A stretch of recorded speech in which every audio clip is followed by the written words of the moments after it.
अस्सलाम वालेकुम। कैसे हैं सब? काम रेगुलर बेसिस पे हो रहा है या नहीं हो रहा?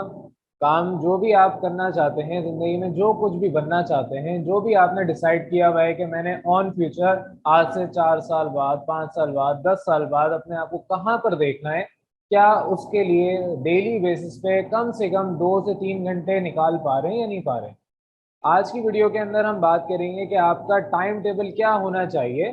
जिंदगी में दो चीजें आपकी प्रॉपर होनी चाहिए, एक आपकी रूटीन, दूसरा आपकी रिवीजन। अगर आप स्टूडेंट हैं या कुछ भी कर रहे हैं, आपको एक पॉइंट से दूसरे पॉइंट तक जाना है, from point A to point B आपने पहुंचना है। फॉर एग्जांपल, इस वक्त आप अपनी जिंदगी में जिस भी स्टेट पे खड़े हुए हैं वो आपका पॉइंट ए है, और पॉइंट बी जो आज से 1 साल बाद, 2 साल बाद, 4 साल बाद, 10 साल बाद आपने कहाँ जाना है, वो आपका पॉइंट बी है। तो आपने अपने आप को पहले तो एनालाइज कर लिया होगा, और अगर नहीं किया तो फिर आपको एनालाइज करना पड़ेगा कि आपकी स्ट्रेंथ्स क्या हैं, वीकनेसेस क्या हैं, आपके पास अपॉर्चुनिटीज क्या हैं, और आप क्या ऐसा कर सकते हैं कि जो पॉइंट बी तक आपको ले जाए। फॉर एग्जाम्पल, एक स्टूडेंट है जो अभी क्लास 10 या 12 के अंदर है, उसने आगे यूनिवर्सिटी जाना है, वो जिस भी स्टेट में है, आप जिस भी स्टेट में है, वो आपका पॉइंट ए है। लेट सपोज किसी ने डॉक्टर बनना है, वो अभी सेकेंड ईयर के अंदर है, उसके पेपर हो गए, अब वो आगे तैयारी कर रहा है अपने एंट्री टेस्ट की। उसने एमबीबीएस करके अपने आप को पहले से एनालाइज कर लिया कि मैं इतने साल बाद अपने पॉइंट बी पे पहुंच जाऊंगा या पहुंच जाऊंगी। तो आपको पता है कि आपने जिंदगी में क्या करना है, और अगर पता है तो उसका ये जो पाथ वे है, ये जो आपका पाथ है, ये क्या है। अगर ये पाथ आपको प्रॉपर क्लियर होगा तो ही आप पॉइंट ए से पॉइंट बी तक जा सकेंगे, और अगर क्लियर नहीं होगा तो आपको ये पाथ ढूंढना है कि इसमें आपको करना क्या है। अब बहुत सारे हजारों की तादाद में डॉक्टर लोग बनते हैं, और बहुत सारे डॉक्टर्स हैं। आप यूट्यूब पे चले जाएं, या आपके घर में कोई रिश्तेदार अगर कोई डॉक्टर है, तो कोई भी आपको बहुत आराम से बता देगा, इवन आपके टीचर्स बता देंगे कि आपका डॉक्टर बनने का पाथवे क्या है। आपको सिंपल सेकंड ईयर तक डट के मेहनत करनी है, आपके पास अच्छी खासी परसेंटेज होनी चाहिए, फिर आपका पॉइंट ए जो भी होगा उसके लिहाज से आपने पॉइंट बी को अचीव करना है। और अगर आप अभी 9 के अंदर हैं, मैट्रिक के अंदर हैं, या इवन छोटी क्लासेस के अंदर हैं, तो आपका पॉइंट ए वो होगा। आपको अभी अगर बनना है इंजीनियर या डॉक्टर या कोई भी किसी भी फील्ड में जाना है, और आपको क्लियर है कि पॉइंट बी क्या है आपका, तो आपको ये पीछे जो प्रोसेस है पूरा, इसको अपने पास क्लैरिटी के साथ अपने एक जगह लिखना पड़ेगा कि इस साल आपको ये अचीव करना है, इतने महीने बाद आपको ये अचीव करना है, इतने दिनों बाद आपको ये अचीव करना है। वो सारी चीजें आपके पास क्लियर होनी चाहिए। तो आपके पास सबसे पहले हम बात करते हैं रूटीन की। रूटीन बनता है आपके टाइम टेबल से, जो कि आज की वीडियो में मैंने आपको सिखाना है कि आपका एक्चुअल टाइम टेबल होना क्या चाहिए, ताकि आप जिंदगी में जो कुछ करना चाहते हैं, आप किसी भी प्रोफेशन में जाना चाहते हैं या प्रोफेशन में नहीं भी जाना चाहते, आप कुछ भी करना चाहते हैं जिसके लिए आपको ए पॉइंट से बी पॉइंट पे जाना है, तो उसमें क्या रूटीन होनी चाहिए, क्या स्केड्यूल होना चाहिए। मेन फोकस हमारा यहाँ पर 12th क्लास से पहले पहले तक का होगा, कॉलेज के स्टूडेंट और उससे स्कूल और आपके छोटे स्टूडेंट्स के लिए होगा। 12th के बाद की लाइफ डिफरेंट हो जाती है, उसके अंदर भी ये टाइम टेबल जो मैं डिस्कस करूंगा ये आपका बहुत ज़्यादा एप्लीकेबल है, लेकिन मेन फोकस हमारा जो होगा वो 9 मैट्रिक फर्स्ट या सेकेंड ईयर के स्टूडेंट के लिए होगा। तो सबसे पहले रूटीन के ऊपर बात करते हैं, फिर उसके बाद है रिवीजन, वो भी उसी के साथ क्लियर हो जाएगा। तो रिवीजन से आपका बेसिकली रिटेंशन बढ़ता है, और रूटीन आपका टाइम टेबल से बनता है। अगर आपकी रूटीन प्रॉपर होगी तो ही आप जिंदगी में कुछ अचीव कर पाएंगे, आपके अंदर डिसिप्लिन होगा तो ही आप आगे कामयाब होंगे। नहीं होगा तो जाहिर है फिर आपको आगे चल के कुछ भी अगर अचीव करना है तो आपको कुछ ना कुछ जिंदगी में ऐसे मुश्किल फैसले करने पड़ेंगे जो बाद में आपको उस पोजीशन तक ले जाएंगे। अल्लाह ने आपको जहां से उठा के जहां पर भेजना है वो तो आपको होगा ही, आपके पास जो आपका रिस्क लिखा हुआ है, जो आपका नसीब में जो कुछ आपको मिलना है वो आपको मिल के रहेगा। फर्क यह है कि आपको कितना जल्दी मिलता है, आप उस चीज के लिए कितनी एफर्ट करते हैं। हो सकता है आपको एक चीज मिलनी थी 25 साल की उम्र में, लेकिन आप एफर्ट नहीं करते, वो होते होते आपको 60 साल की उम्र में जाके मिलेगी, मिल जरूर जाएगी, लेकिन 60 साल के बाद आपकी जिंदगी कितनी रहती है वो तो आपको नहीं पता। तो आपको यहाँ पर जो चीज चाहिए, जो आपके नसीब में, वो मिल के रहेगी, लेकिन डिले आपके ऊपर आएगा कि आप कितनी मेहनत करके उस चीज को अचीव करते हैं। हो सकता है, एक सिंपल नेचुरल लॉ है, इसको हमेशा याद रखें कि एक अपॉर्चुनिटी आपके पास आई, आपने फॉर एग्जांपल एक अपॉर्चुनिटी थी जो कि अल्लाह ने आपको देनी थी, आपने अपने आप को जो बनाया वो इस काबिल नहीं थे आपके, आप उस अपॉर्चुनिटी को जो अल्लाह आपके ऊपर जिम्मेदारी डालना चाह रहे थे उसको आप सही तरीके से, प्रॉपर तरीके से उसको आप अपने ऊपर ले सकें। आप वो जिम्मेदारी लेने के काबिल ही अगर नहीं थे तो जाहिर है, अगर आप उस वक्त रेडी नहीं है और आपके साथ वाला, अब वो आपका दोस्त भी हो सकता है, कोई भी इंसान जो उस वक्त रेडी है, वो अपॉर्चुनिटी, वो जिम्मेदारी अल्लाह ताला उस दूसरे इंसान को उठा के दे देंगे। तो आपको अपने ऊपर पहले तो इतना वर्क करना है कि हर जिंदगी के मोड़ पे आप कामयाब तभी होंगे जब आप रेडी होंगे, और रेडी इंसान कभी नहीं होता, आपको अल्लाह पे भरोसा रखते हुए कूद जाना पड़ता है मैदान में। तो टाइम टेबल के ऊपर हम बात कर रहे थे।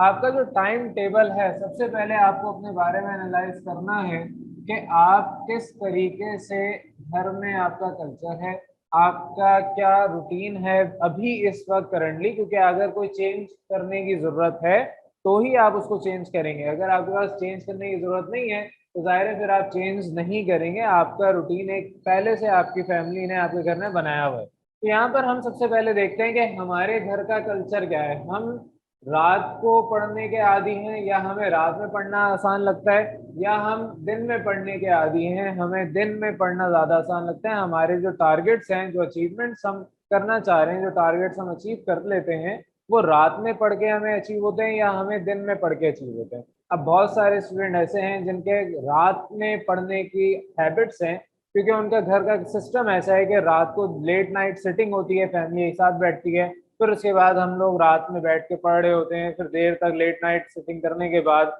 अच्छा खासा पढ़ने के बाद, फिर हम दिन में सुबह में तकरीबन 11 12 1 2 बजे जाके उठ रहे होते हैं। तो हमारे पास अगर सुबह कोई स्कूल नहीं है या कॉलेज नहीं है, सुबह छुट्टी है और हम रात को देर से पढ़ना चाह रहे हैं, तो आपको पहले एनालाइज करना है कि आप किस कैटेगरी में आते हैं। अगर आप, जैसे मैं डे कैटेगरी में आता हूँ, मुझे जब भी पढ़ना होगा मैं सुबह जल्दी उठ के पढ़ूंगा, मुझसे रात में नहीं जागा जाता, हमारे घर के अंदर सारे जल्दी सो जाते हैं। तो आपके पास भी इसी तरीके से एक अपना घर का कल्चर होगा। तो जो भी आपका कल्चर है उस लिहाज से प्रेफरेबल क्या है कि मैं किसको प्रेफरेंस देता हूँ, मैं डे को प्रेफरेंस देता हूँ। एक आर्गुमेंट ये भी हो सकता है कि मैं खुद इसको फॉलो करता हूँ, लेकिन दूसरा ये होता है कि आपका रात में सेल्फ कंट्रोल बहुत कम होता है। बहुत सारे बच्चे, क्योंकि अभी आपकी उम्र छोटी होती है, आप अगर 11 12 में भी हैं तो आप अभी छोटे हैं, आपको डर लग सकता है, रात में सब सो रहे होते हैं। ज्यादा नॉर्मली घर के अंदर अगर सब जाग रहे हैं तो 1 2 बजे मैक्सिमम सारे सो जाते हैं। लेकिन आप पढ़ाई के खातिर लेट पढ़ना चाह रहे हैं तो आप अकेले जाग रहे होंगे, तो आपको नंबर वन डर लग सकता है, आपको भूख लग सकती है। इसका एक नेगेटिव इम्पैक्ट ये भी होता है रात को जागने का, कि अगर आप फॉर एग्जांपल कहते हैं कि मुझे रात में पढ़ना है, नॉर्मली हमारे यहाँ फैमिलीज के अंदर जो डिनर है वो 9 9 10 बजे तक वाइंड अप हो जाता है। उसके बाद फिर फैमिली आपस में बैठती है और आप लोग 11 12 बजे तक नॉर्मली सो जाते हैं, या मैक्सिमम आप 1 2 बजे तक भी सो जाते हैं फॉर एग्जांपल। और आप 1 बजे के बाद कहते हैं कि नहीं मुझे अब पढ़ना है क्योंकि मेरा ये एग्जाम आने वाला है, या मुझे ये आज का टास्क पूरा करना था, तो आप उसके लिए इजाफी जागते हैं। अब आपने फॉर एग्जांपल डिनर किया था 9 9 10 बजे तक, और आपको 3 4 घंटे हो गए हैं कुछ खाए पिए बगैर, तो अब आपको लगती है भूख 1 बजे 2 बजे तक। फिर आप जाते हैं किचन के अंदर, देखते हैं कुछ बचा कुचा है तो उसमें खाते हैं। इसके अंदर आपके 10 15 मिनट लग जाते हैं। और अगर कुछ नहीं है खाने को तो आप जाते हैं नूडल्स बना लेते हैं, कोई और चीज़ पका लेते हैं, तो उसमें आपका 15 20 मिनट आधा घंटा निकल जाता है। अब बना लिया, फिर उसके बाद खाना है, खाने में आपका आधा घंटा 1 घंटा, आप जब खा रहे हैं तो ज़ाहिर पढ़ तो सकते नहीं है, तो साथ में आप मोबाइल उठा लेते हैं। फिर आप जो है कोई ना कोई और चीज़ अपनी एक्टिविटी स्टार्ट करते हैं, कोई आप मूवी देखना शुरू कर देते हैं, कोई आप ड्रामा देख रहे हैं, एपिसोड देख रहे हैं, कुछ भी देख रहे हैं, तो आप वो अपना सीरियल स्टार्ट कर देते हैं देखना। तो इसमें आपको पता नहीं चलता कि कब आपके 1 2 3 घंटे निकल गए। फिर आप थक जाते हैं, आप थोड़ा सा अपने रिवीजन करें या जो भी करें, आप 10 15 मिनट देखेंगे और उसके बाद अपनी किताबें कॉपियां बंद करके बिस्तर पे सो जाएंगे, और फिर सुबह आप जाके उठ रहे होंगे कहीं 10 बजे, 11 बजे, 12 बजे, 1 बजे। तो इसलिए बहुत सारों के लिए यहाँ पर ये नेगेटिव इम्पैक्ट क्रिएट करता है, और बहुत सारे अभी ऐसी रूटीन में होंगे। आपको अपनी रूटीन चेंज करनी है। दिन में फायदा क्या है, आपके घर में आपके पेरेंट्स जागे होते हैं, आपकी अम्मी उठी होती हैं, अगर आपको भूख लगती भी है तो आप अपनी अम्मी को बोल सकते हैं कि आपको भूख लग रही है, कुछ बना के दे दें। तो वो जो आपका टाइम कुछ बनाने में रात में आपका लगा था, अब वो आपकी अम्मी आपको पूरे दिल से खुशी खुशी बना के देंगी। कोई उनको कुछ नहीं होगा कि बच्चा जो है वो ये कह रहा है मुझसे काम करवा रहा है, वो आपको खुद बना के देंगी और एक्स्ट्रा बना के देंगी। तो आपके पास वहां पर टाइम बच गया, आपने वो सारा टाइम लगाया अपनी पढ़ाई पे। सुबह आपका माइंड, आप सो के उठे हैं बिल्कुल एकदम फ्रेश है, तो आपने वो सारा जो फ्रेशनेस के साथ कोई चीज पढ़ी। हमेशा आप जो सुबह उठ के पढ़ेंगे और रात को सोने से पहले पढ़ेंगे तो दोनों में आपको डिफरेंस महसूस होगा। जो सुबह आपने पढ़ा वो बहुत बेहतरीन किस्म का आपको याद होगा, जो भी याद करेंगे।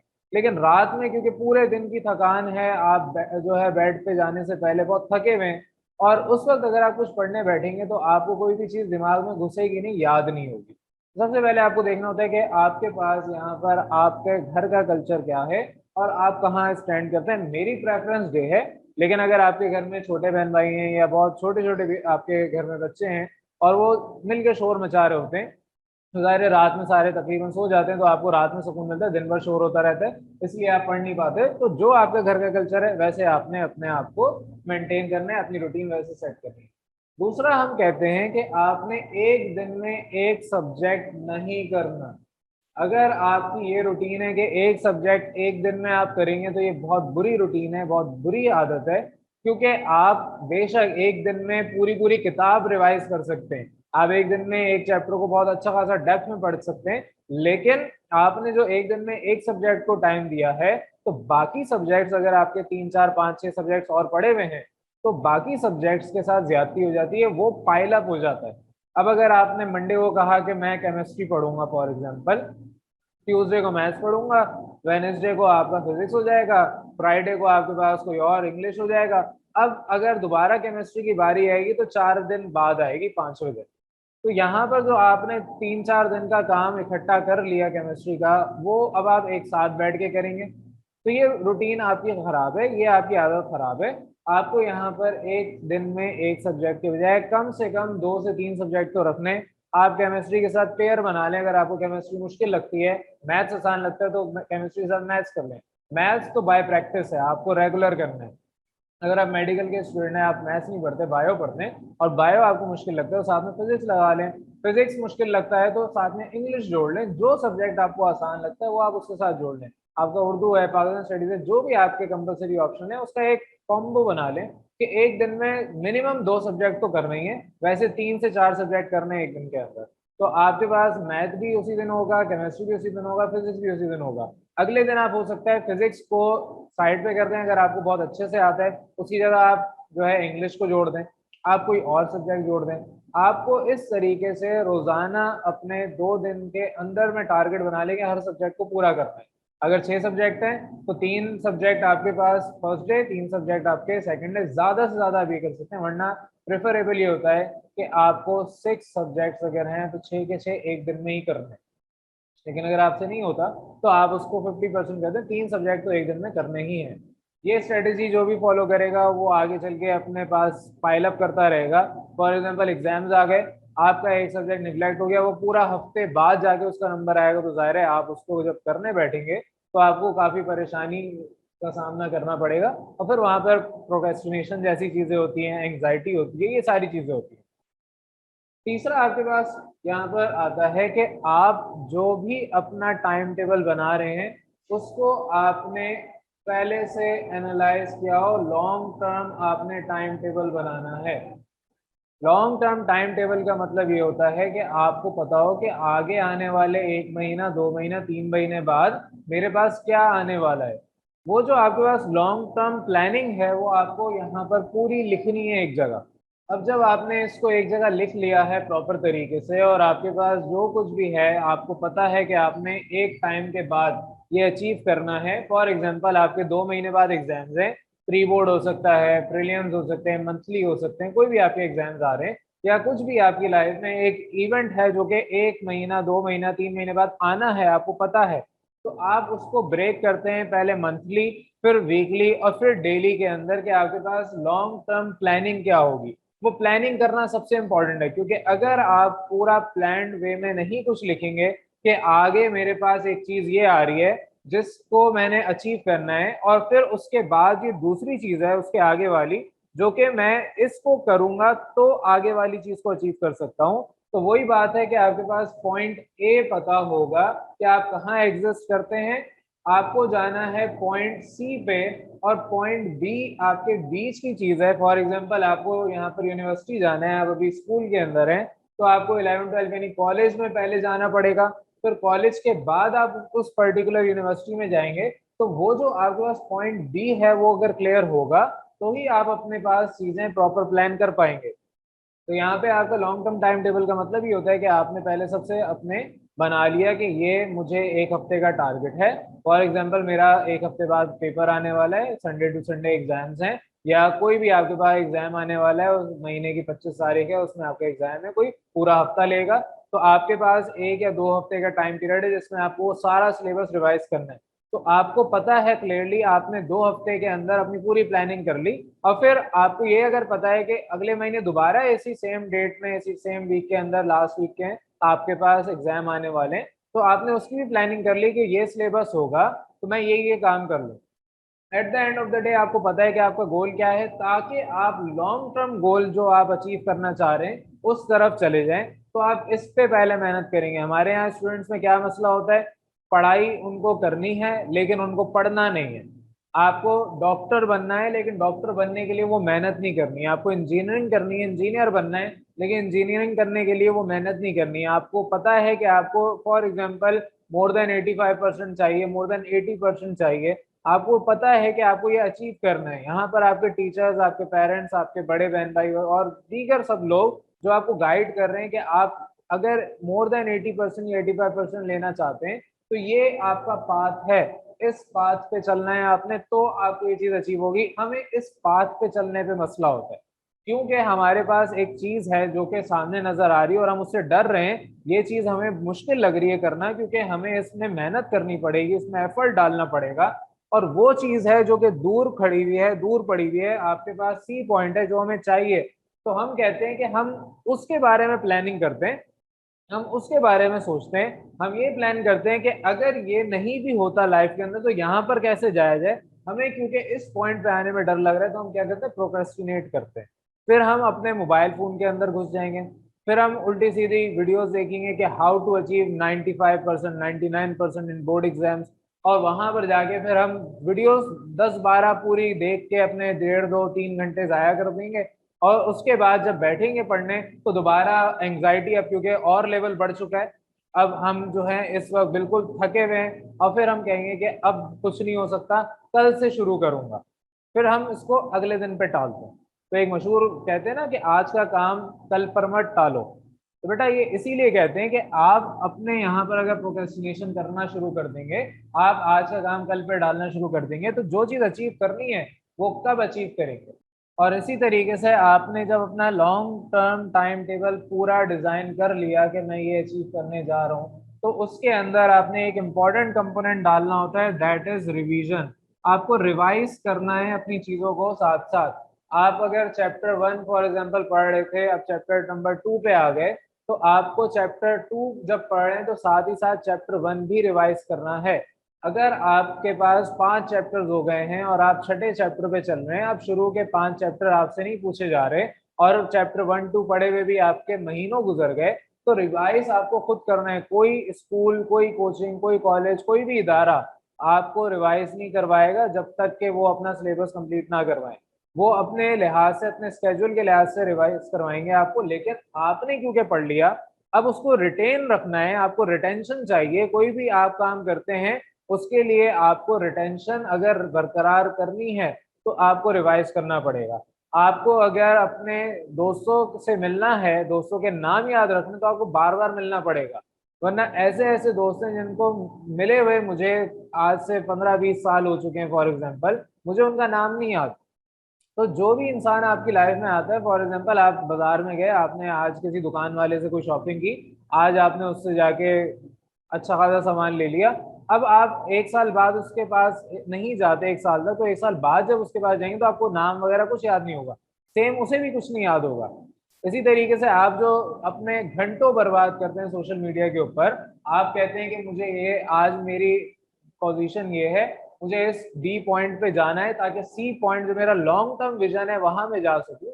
तो बी पॉइंट पे जाने के लिए आप स्केपिज्म तलाश करते हैं, क्योंकि ये आपको डरा रहा है, ये एक बिल्कुल पहाड़ की तरह नजर आ रहा है आपको, वो पहाड़ इतना बड़ा है कि आप कहते हैं कि मुझे अब ये प्रोसेस करके पहाड़ को तोड़ के ऊपर चढ़ के जाना पड़ेगा। तो मैं एक काम करता हूँ कि मैं देखता हूँ कि मैं कैसे डायरेक्ट स्किप कर दूं, जो कि ये पाथ तो है ही नहीं कभी जिंदगी में पॉसिबल। फिर आप अपने मोबाइल में वो स्ट्रेटजीज ढूंढते हैं, फिर आप मोबाइल के अंदर स्केपिज्म तैयार करते हैं, आप ढूंढते हैं कि किसी तरह से आप स्केप हो जाएं। और फिर आप जब स्केपिज्म के लिए अपने आप को मोबाइल की दुनिया के अंदर घुसा देते हैं, तो जाहिर है मोबाइल में तो आपके पास विद इन अ क्लिक वो सारे प्लेजर्स, वो सारी अचीवमेंट की फीलिंग्स जो आप ए से बी तक जाते। आप अगर अपने आप को प्लान करते हैं कि मुझे एक साल बाद ये करना है, मैं अपने एक साल बाद अपने आप को, आज 12th में हूँ, मैं एक साल बाद अपने आप को इस कॉलेज इस यूनिवर्सिटी में देखना चाहता हूँ। तो वहां पर जब आप चले जाते हैं और जो आपका डे 1 होता है, या इवन जब आपका एडमिशन सिक्योर हो जाता है, वो डे आपके पास जो होता है उसमें आपको जो फीलिंग आती है, वो फीलिंग आपको मोबाइल फोन इंस्टेंटली दे देता है। वो इंस्टेंट प्लेजर, इंस्टेंट सेटिस्फेक्शन आपको विदाउट एनी हार्डवर्क मिल जाती है। तो यहाँ पर आपके पास जब इस रास्ते को तलाश करेंगे तो ऑब्वियस सी बात है, वो एक तो पॉसिबल भी नहीं है, और दूसरा आप जो पहाड़ अपने सामने देख रहे थे उसको जाहिर है आप नहीं ब्रेक कर सकते। फिर आप करते हैं प्रोक्रेस्टिनेशन, यानी कि आज का काम कल पे डालते हैं, और फिर आपके दिमाग के अंदर स्ट्रेस और बढ़ता है। मोबाइल फोन आपको स्ट्रेस रिलीज तो करता है फॉर द टाइम बिंग, लेकिन जैसे ही मोबाइल की दुनिया से बाहर निकले, अब आप एक्चुअल वर्ल्ड में आए, तो जो स्ट्रेस आपको 3 घंटे जाया करने से पहले था, अब वो 3 घंटे जाया करने के बाद वो भी ऐड होके मिलेगा। स्ट्रेस अपनी जगह बरकरार है। वही मिसाल हो गई कि आप बैठे हुए हैं, सामने आपके पास कोई जानवर आपको खाने के लिए खड़ा हुआ है, आप जंगल में भटक गए, आप अपने आप को किसी गुफा के अंदर छुपा दें और फिर वो उस जानवर का इंतजार करें, वो चले जाए, जानवर बाहर ही बैठा हुआ है, आप जिस वक्त गुफा से बाहर निकलेंगे उस वक्त वो जानवर आप पे अटैक कर देगा। तो ये जो आपके स्ट्रेस डेवलप हो रहा है वो इसी तरीके से कि आप जैसे ही इस दुनिया से बाहर निकले, अब आपको ये स्ट्रेस और ये जो प्रोसेस था ये इटसेल्फ स्ट्रेसफुल होता है। ये जब आप इस प्रोसेस से निकल के बाहर आएंगे तो ही आपको सेटिस्फेक्शन होगी, तो ही आपके दिमाग के कुछ हार्मोन्स होते हैं डोपामीन वगैरह, वो आपको एक सेटिस्फेक्शन पॉइंट ऑफ व्यू देंगे, और फिर आपके पास जो अचीवमेंट होगी उसका मजा अलग होगा। तो यहाँ पर आपके पास नेक्स्ट पॉइंट बहुत इंपॉर्टेंट है रिवीजन का, कि आपको अगर कुछ रिटेन करना है अपने दिमाग में, जाहिर है आपने एक चैप्टर पढ़ लिया, अब उसकी रिवीजन बाद में कोई करवा रहा है या नहीं करवा रहा, या आप कर रहे हैं या नहीं कर रहे, आप उसको भूल जाएंगे। अगर आपने रिवाइज नहीं किया कोई भी अपना टॉपिक, कोई भी चैप्टर साथ साथ, तो वो आप एक वक्त आएगा भूल जाएंगे। आप कितने ऐसे टॉपिक्स हैं जो रिवाइज ना करें आप भूल जाते हैं। आपने आज क्लास में पढ़ा, अक्सर हम स्टूडेंट्स को पढ़ाते हैं क्लास के अंदर तो बहुत अच्छा रिस्पॉन्स होता है, हर किसी को सब समझ आ रहा होता है, लेकिन मेजॉरिटी घर जाके उसको रिवाइज नहीं करती। जो आज पढ़ा उसको एक दफा किताब से, नोट से, इधर से उधर से पढ़ती नहीं है, और फिर उसके बाद जब अगले दिन क्लास में आते हैं तो मेजॉरिटी पोर्शन 60, 50, 40% भूल चुके होते हैं, कुछ परसेंट रिटेन रहता है। और अगर अगले दिन भी उसको रिवाइज ना करें तो आप उस सब्जेक्ट का जो आपने आज पढ़ा था 2 दिन बाद आप 75, 80% भूल चुके होंगे। तो रिवीजन करना बहुत जरूरी है। अब रिवीजन के साथ साथ क्या होता है कि आप जो भी पढ़ रहे हैं, एक होता है 10% रूल, जो भी पढ़ा उसका आप लेक्चर नोट करना शुरू कर दें, यानी कि जो क्लास में पढ़ाया जा रहा है, अब तो आजकल बहुत सारे नोट्स प्रॉपर क्लास में लिखवाए जा रहे होते हैं, लेकिन अगर आप रिवाइज कर रहे हैं या क्लास में भी रिवीजन चल रही है और आप कहते हैं कि मेरे सामने नोट्स खुले हुए हैं, मेरे सामने पुराना काम जब पढ़ाया था तब वो प्रॉपर लेक्चर नोट हुआ है, तो उस वक्त आप नोट नहीं कर रहे होते। जब आप रिवाइज कर रहे हैं तो आपको 10% जो भी आप सीख रहे हैं, जो भी आप रिकॉल कर रहे हैं, उसको नोट डाउन करना है। अगर 100% आपको चीजें पढ़ाई जा रही हैं तो उसका 10% अपने लिहाज से लिखें, अपनी जुबान में लिखें। इंग्लिश में आपको पढ़ाया जा रहा है, आप उर्दू में उसमें लिख दें, तो आपको 10% यहाँ पर चीजें रखनी है। दूसरा, आपको समरी बनानी है। आपको यहाँ पर समरी किस तरीके से बनाते हैं, आपने जो भी पढ़ा, जो भी आपके इंपॉर्टेंट पॉइंट्स थे, जो भी आपके बुलेट पॉइंट्स थे, वो आपने एक पेज लिया, एक फ्लैश कार्ड्स होते हैं वो बना लिए, या कुछ भी इस तरीके से आपने पॉइंट्स लिखे कि जब आप उस पॉइंट को देखें तो आपको पूरा टॉपिक याद हो जाए। फॉर एग्जाम्पल, आप कोई भी पाकिस्तान स्टडीज या इस्लामियत या कोई भी ऐसा सब्जेक्ट को आप याद कर रहे हैं जिसमें आपकी थ्योरी बहुत ज्यादा है, आपने सिर्फ एक हेडिंग उसकी लिख ली, अब उस हेडिंग में क्या था वो आपके दिमाग में यूं रिकॉल हो जाए। तो इस तरीके से आप क्या करते हैं, एक समरी बनाते हैं। फ्लैश कार्ड्स का इस्तेमाल आप कर लेते हैं, आप छोटे छोटे पेजेस बना लेते हैं, आप बुक मार्क्स की तरह आप छोटे छोटे पेज पे अपने ही नोट्स के अंदर लगा देते हैं, या कुछ भी ऐसा कि फॉर एग्जांपल आप रात को अगर पढ़ रहे थे, भूख लगी आपको, अब आप जब खा रहे हैं, आप जो है नूडल्स बना के खा रहे थे, अब आप अपनी टेबल पे बैठ के अगर पढ़ नहीं रहे तो आपके सामने वो समरी होगी, वो समरी के पॉइंट्स होंगे, फ्लैश कार्ड्स होंगे, जो आप उस वक्त बैठ के रिकॉल कर रहे होंगे। और तीसरा आपके पास बहुत इंपॉर्टेंट चीज होती है कि आपको रिवीजन कम से कम 5 से 6 दफा रिकॉल करना है, रिवाइज करना है। यानी अगर आपने एक दफा पूरा चैप्टर पढ़ लिया, अब आपको विद इन 7 डेज, एक हफ्ते के अंदर अंदर उसको एक दफा रिवाइज करना है, फिर आपने 21 दिन बाद उसको दूसरी दफा रिवाइज करना है। इस तरीके से करते करते आपके पास और बहुत सारी स्टडी टेक्निक्स हैं कि आपको पूरे अपने फाइनल एग्जाम से पहले पहले कम से कम 5-6 दफा रिवाइज करना है उस पूरी चीज को। तो अगर फॉर एग्जांपल आपने आज पढ़ा और आपके पास 2 महीने बाद पेपर है, तो उस 2 महीने से पहले पहले आपके 5 से 6 दफा रिवीजन हो जानी चाहिए। ये पूरा आपके पास टाइम टेबल होता है कि आपको घर में अपने किस तरीके से अपने आप को मैनेज करना है। अभी तक हमने टाइम की बात नहीं की, हमने अभी तक आपके यहाँ पर स्केजुअल की बात की है, आपको क्या करना है, कैसे करना है, उससे बात की है। और बेटा एक चीज हमेशा जहन में क्लियर रखें कि आपको अपने पढ़ाई को मैनेज नहीं करना, आपको अपनी लाइफ को मैनेज करना है। आप कभी भी अपनी पढ़ाई को मैनेज नहीं करेंगे, आप हमेशा अपनी लाइफ को मैनेज करेंगे। जब लाइफ मैनेज होगी तो ऑटोमेटिकली पढ़ाई भी मैनेज हो जाएगी। ये पूरा स्केजुअल आपकी लाइफ से रिलेटेड है। आपका घर में कल्चर क्या है, आपको घर में कितने आवर्स मिलते हैं, आप घर में कितना एंगेज्ड हैं, कितना फ्री टाइम है, आप कॉलेज जा रहे हैं, आप स्कूल जा रहे हैं, आप यूनिवर्सिटी जा रहे हैं, जहां पे भी जा रहे हैं वहां पे कितना आप एंगेज हैं, वहां पे कितने घंटे आपके लगते हैं, और घर पे आके आपको कितना टाइम मिलता है, ये सब आपकी लाइफ है। इसमें से आपको टाइम निकालना है ताकि जो भी आप करना चाहते हैं उसको आप कर लें। तो हमेशा याद रखें, पढ़ने का जो असूल होता है वो, अगर तो आप नए हैं, आपने अभी तक जो है टाइम वेस्ट करना सीखा है, आपने पढ़ना नहीं सीखा सही तरीके से, आप बिल्कुल जीरो लेवल से स्टार्ट करें। याद रखें, जिंदगी में कुछ भी करना है तो आपको अगर कोई परेशानी हो रही है या आप समझते हैं कि आप कुछ नहीं कर सकते, आपको बहुत लंबा सफर तय करना पड़ेगा ताकि आपके क्लास में जो टॉप स्टूडेंट्स हैं उसके लेवल तक आप आ सकें। तो हमेशा याद रखेंगे वहां पर आप time is equal to zero set कर दें। आप कहेंगे आज से मेरा टाइम शुरू होता है, अब तक मैंने जितने साल, जितने महीने, जितना भी टाइम था वो सब जाया कर दिया, बर्बाद कर दिया, कोई इशू नहीं। आज से, अभी से मेरे पास ये टाइम जीरो है, यहाँ से काउंटडाउन स्टार्ट होगा, अब यहाँ से मेरा टाइम शुरू हो रहा है। तो अगर आपके पास टाइम जीरो है तो याद रखें कि आपके 25 मिनट आपका फोकस स्पैन रहेगा। आप 25 मिनट के बाद इधर उधर भटक जाएंगे। क्लास में भी अगर आपको 20-25 मिनट से ज्यादा पढ़ा दिया जाए तो आपका माइंड डाइवर्ट हो जाता है। बहुत सारों का तो अब इतना छोटा माइंड हो चुका है, आजकल हमारा सोशल मीडिया हमारे दिमाग को इतना निचोड़ चुका है कि हमारा अटेंशन स्पैन 2-3 मिनट से ज्यादा का है ही नहीं। हम 2-3 मिनट से ज्यादा किसी भी काम पे फोकस कर ही नहीं पाते। तो फिर भी आपके पास पढ़ाई में 25 मिनट अगर हैं तो आपका अटेंशन स्पैन इसमें रहेगा मैक्सिमम। उसके बाद आपको अल्टीमेटली 5 मिनट का रेस्ट चाहिए ही चाहिए। इसी तरीके से आप इसको बढ़ाएंगे 50 मिनट तक, और 50 मिनट के बाद 10 मिनट का रेस्ट लेंगे। ये आपको इस तरीके से अपने लाइफ को मैनेज करना है।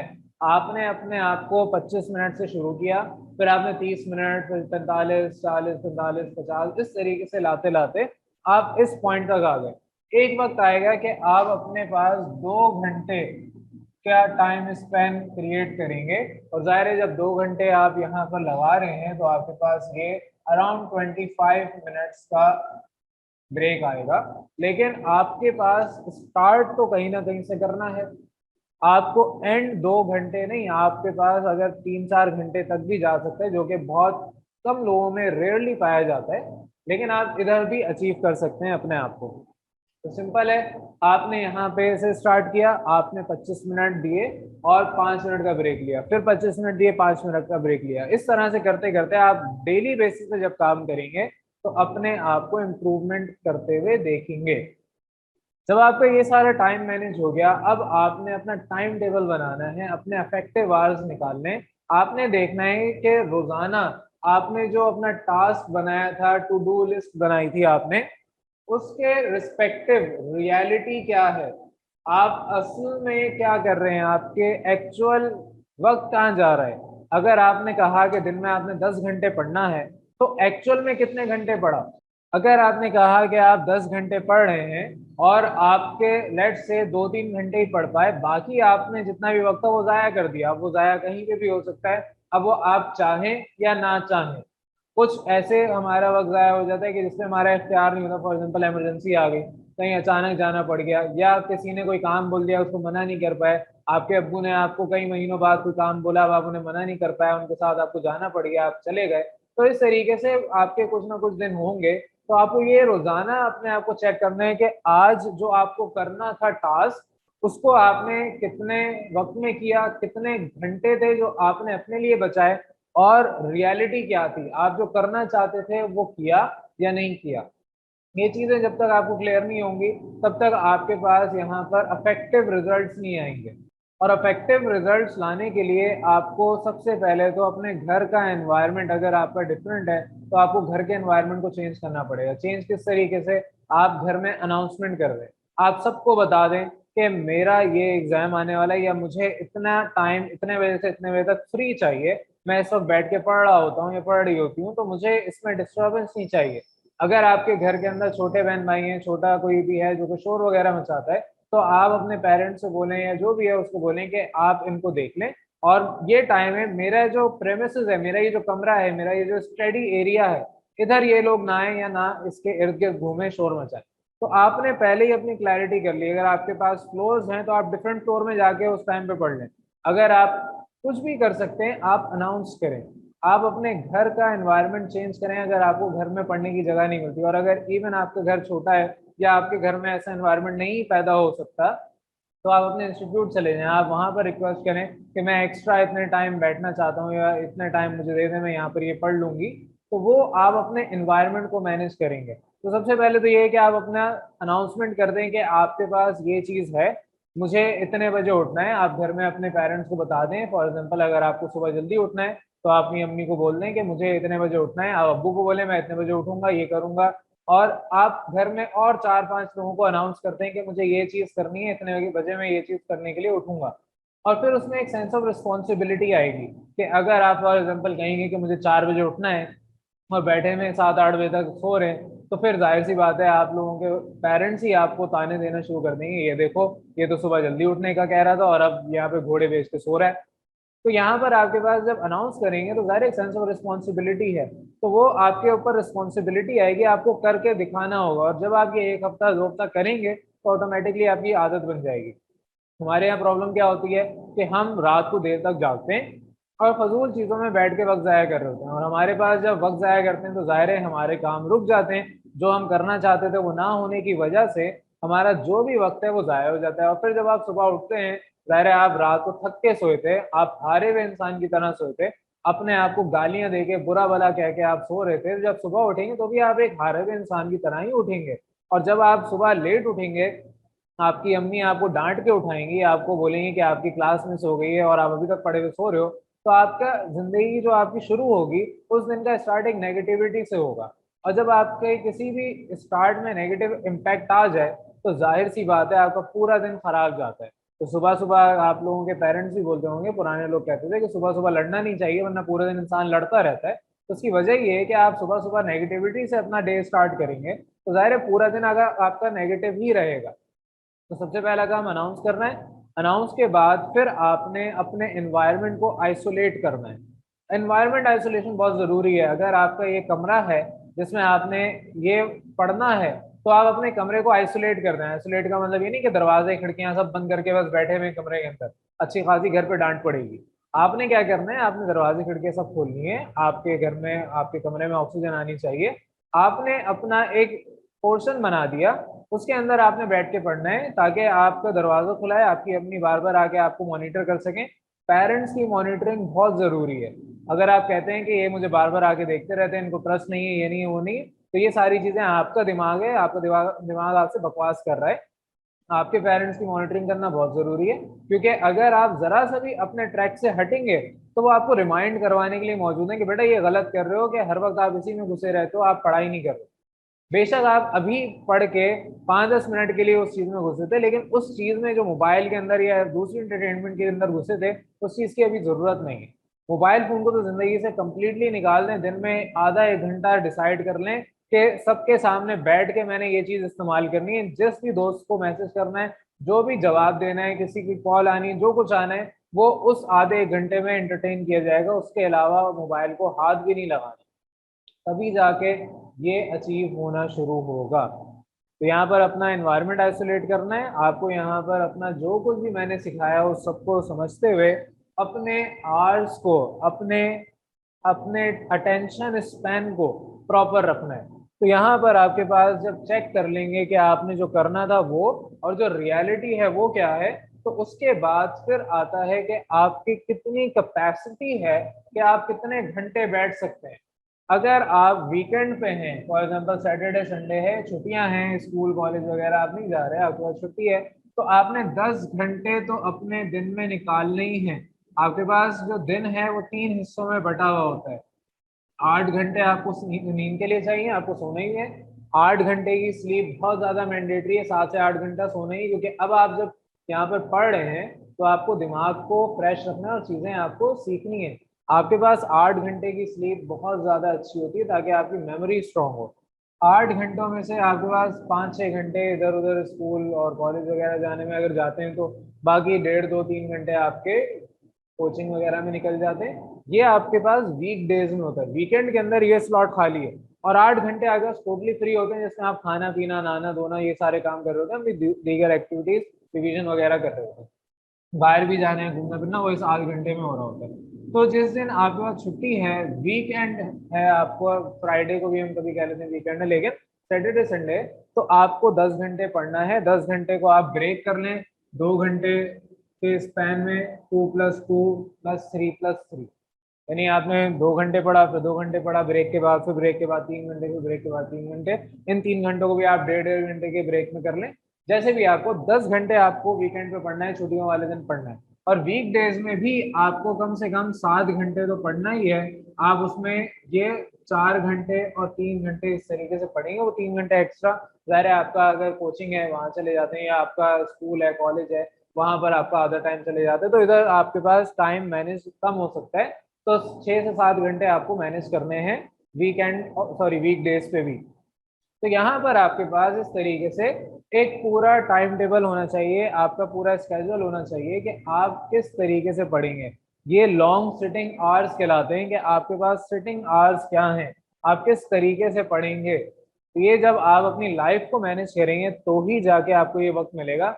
वरना कोई भी आपको बोलेगा कि चलो आओ शॉपिंग पे चलते हैं, आप उसके साथ मुंह उठा के चल देंगे। आपसे कोई भी बोलेगा कि आ जाओ, आपके कजन वगैरह बोलेंगे कि आ जाओ यहाँ पर चलते हैं, यहाँ पर आज बारबेक्यू करते हैं, आज देर तक गेम खेलते हैं, आज पबजी खेल रहे होते हैं बैठ के, आप उनके साथ चले जाएंगे और ये सारा वक्त आप छोड़ देंगे। तो बेटा अगर आपको जिंदगी में कुछ करना है तो कुछ अरसे के लिए सेक्रीफाइस देना पड़ेगा। जब आप यूनिवर्सिटी में आएंगे, यूनिवर्सिटी के बाद आप जॉब करेंगे या अपना कुछ कर रहे होंगे, बिजनेस में तो आपको इतना वक्त नहीं मिलता, लेकिन अगर आप जॉब कर रहे होंगे या इवन यूनिवर्सिटी में होंगे, तो इन हरकतों के लिए, ये सारे ड्रामे, मूवीज, फिल्में, ये सब कुछ देखने के लिए, पबजी खेलने के लिए, जो कुछ भी है, आपको वक्त ही वक्त मिलेगा। लेकिन 12th तक आपके पास वक्त नहीं है। 12th तक आपको कुछ अचीव करना है, 12th तक आपको किसी व्यू पॉइंट के मुताबिक जाना है। और फिर उसके बाद आपने अपना ये जो ट्रांजिशन स्टेट है उसको, फाइनल जो आपका गोल था, ये जो आपका सी पॉइंट है, ये फाइनल लॉन्ग टर्म विजन था कि आपने ये अचीव करना है। आपको उस तक जाने के लिए अपनी लाइफ का नेक्स्ट फेज पे एंटर होना है। तो पहले अपने आप को बी पॉइंट पे लाने के लिए लाइफ मैनेज करनी होगी। तो ये सारा आपको आज मुझे कॉन्सेप्ट समझाना था कि अगर आपको जिंदगी में कुछ भी अचीव करना है, तो ये सारी चीजें हैं जिसको आप मैनेज करेंगे और इस लिहाज से करेंगे। ये आपको मैं फॉर्मूला बता रहा हूँ कि आपको अगर, चाहे आप 6-7 क्लास में पढ़ रहे हो, आप 9 मैट्रिक 11 12 किसी में भी हो, आप अगर किसी भी वक्त, चाहे इस बात से कोई फर्क नहीं पड़ता आपके 9 मैट्रिक में क्या परसेंटेज थी, आप 11 में, आप 12 में, जो कुछ भी जिस भी पॉइंट पे, आपने अगर ये चीज अच्छे से समझ ली, आपने अपने आप को मैनेज कर लिया, तो आप कभी भी पॉइंट, किसी भी लाइफ के पॉइंट पे कहीं पे भी आप जा सकते हैं। किसी भी वक्त आप मेहनत करना शुरू कर दें, आपको लाइफ में कामयाबी मिलना शुरू हो जाएगी। तो ये सारी बातें आज मुझे समझानी थी। और एक आपको लास्ट में मुझे किताब के बारे में बताना था। एक किताब है जिसके अंदर आपको बताया गया है काफी डिटेल में, वो मैं यहाँ पे नहीं आपको बताऊंगा, वो आप किताब खुद पढ़ लें। या मैं प्रेफर करता हूँ कि अगर आप किताब पढ़ना नहीं चाह रहे, आप कहते हैं कि बहुत वक्त लगता है, तो एटलीस्ट आपके पास यूट्यूब के अंदर और दीगर प्लेटफॉर्म के अंदर किताब की समरी होती है, एटलीस्ट वो समरी एक दफा पढ़ लिया करें। तो आपकी एक किताब है ईट दैट फ्रॉग के नाम से। तो ईट दैट फ्रॉग, आपको मेंढक नहीं खाना है, लेकिन आपके पास यहाँ पे जो इसमें कॉन्सेप्ट दिया गया है, वो कहा गया है कि आपके पास जो प्रायोरिटी नंबर 1 है उसे सबसे पहले एग्जीक्यूट करें। फिर उसके बाद प्रायोरिटी नंबर 2 पे आए। अगर 1 एग्जीक्यूट हो जाए, 1 पूरे तरीके से आपने कर ली, तो 2 पे आए। फिर प्रायोरिटी नंबर 3 पे आए। 2 जब होगा तो 3 पे आएंगे। तो एक कैटेगरी वाइज आपको बताया हुआ है उसके अंदर किताब में काफी डिटेल में कि आपकी प्रायोरिटीज क्या होनी चाहिए। अगर आपसे कोई कहता है कि चलें आए शॉपिंग पे चलते हैं, तो शॉपिंग पे जाने या ना जाने तो कोई फर्क नहीं पड़ता। हाँ, अगर तो आपके पास ईद आने वाली है, कल आपकी ईद है या एक हफ्ते बाद ईद आ रही है, तो आपके पास कपड़े नहीं है नए, तो आपकी प्रायोरिटी होनी चाहिए। लेकिन अगर आप बिला वजह जा रहे हैं, तो जाहिर है आपकी प्रायोरिटी सबसे लास्ट होनी चाहिए। सबसे पहली प्रायोरिटी है आपका ये सारा काम, आपकी जो लाइफ में विजन है, आपकी लाइफ में जो गोल है, वो अचीव हो रहा है या नहीं हो रहा, आप उसकी तरफ जाएंगे। तो ये प्रायोरिटी आपको जिंदगी में अपनी सेट करनी पड़ेगी। जब तक आप अपनी जिंदगी में प्रायोरिटी सेट नहीं करेंगे, आप अपने काम को प्रायोरिटी नहीं देंगे, तब तक आपको कोई भी बोलेगा कि चलो आओ कहीं भी चलते हैं, आप उसके साथ निकल पड़ेंगे। कोई आपको बोलेगा आओ कुएं में कूदते हैं, तो आप भी उसके साथ छलांग लगा देंगे, वो बेशक ना लगाए।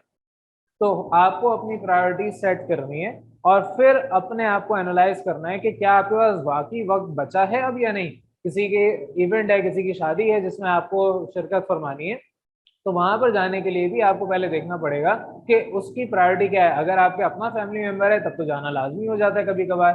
लेकिन अगर ऐसी कोई दोस्त वगैरह है, या ऐसी कोई आपके दूर का रिश्तेदार है, या ऐसी कोई भी इंसान है जिसके लिए आपका कोई होना ना होना सब बराबर है, तो इतना आपके लिए इम्पोर्टेंट नहीं है वो, तो आप वहां पर अगर अपना वक्त जाया कर रहे हैं 2-3 घंटे उसको दे के आ रहे हैं अपनी जिंदगी के, तो आप बेसिकली अपने गोल को डिले कर रहे हैं। फिर आपको किसी और दिन बैठ के एक्स्ट्रा एफर्ट लगानी पड़ेगी, एक्स्ट्रा दिमाग, एक्स्ट्रा अपना 1 घंटे ज़ाया करने पड़ेंगे। तो ये सारी चीज़ें आपको पहले से अपनी लाइफ के अंदर मैनेज करनी है। आई होप ये वीडियो, ये सारी नॉलेज आपके बहुत काम की होगी। अगर आपने इसका 50% भी, 60% भी इम्प्लीमेंट करना शुरू कर दिया अपनी लाइफ में, तो आप अपनी लाइफ में एक बूस्ट फील करेंगे, एक सडन चेंज देखेंगे। तो उम्मीद है यहाँ पर आपको जो कुछ सिखाया है वो काफ़ी आपके लिए हेल्पफुल होगा। फिर किसी और दिन हम नेक्स्ट टॉपिक पे बात करेंगे। Thank you for watching. अल्लाह हाफिज़।